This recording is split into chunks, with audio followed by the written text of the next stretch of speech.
कांद्याची भजी, मिरचीची भजी, बटाट्याची भजी तर आपण नेहमीच करतो, पण अतिशय वेगळे असे कुरकुरीत क्रिस्पी स्वीटकॉर्नची भजी आज मी बनवणार आहे. तर त्यासाठी मी इथे 2 स्वीटकॉर्न घेतलेले आहेत.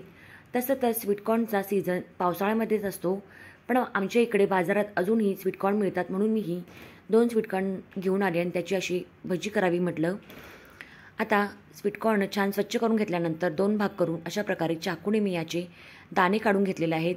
एक एक दाणे काढत बसलो तर त्याला वेळ लागतो, म्हणून मी अशा प्रकारे चाकूने झटपट असे स्वीटकॉर्नचे दाणे काढून घेतलेले आहेत.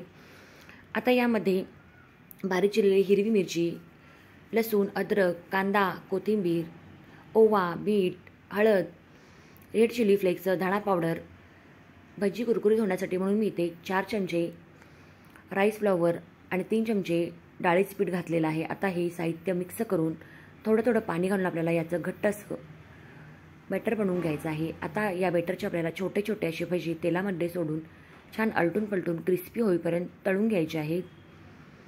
तुम्ही इथे हे भजी मोठेसुद्धा करू शकता, पण अशी छोटे छोटी भजी खायला खूप मजा येते. सकाळच्या नाश्त्याबरोबर अशी भजी जर खायला असतील तर काय मजाच येते. त्याशिवाय संध्याकाळच्या चहाबरोबरसुद्धा स्नॅक्सचा पदार्थ म्हणून आपण हे झटपट होणारे स्वीटकॉर्नचे भजी नक्की करू शकतो. खायला अगदी अप्रतिम, करायला सोपे, झटपट होणारे असे ही स्वीटकॉर्नचे भजी तुम्ही देखील नक्की ट्राय करा. आणि व्हिडिओ आवडल्यास स्वातीज किचन या चॅनलला नक्की सबस्क्राईब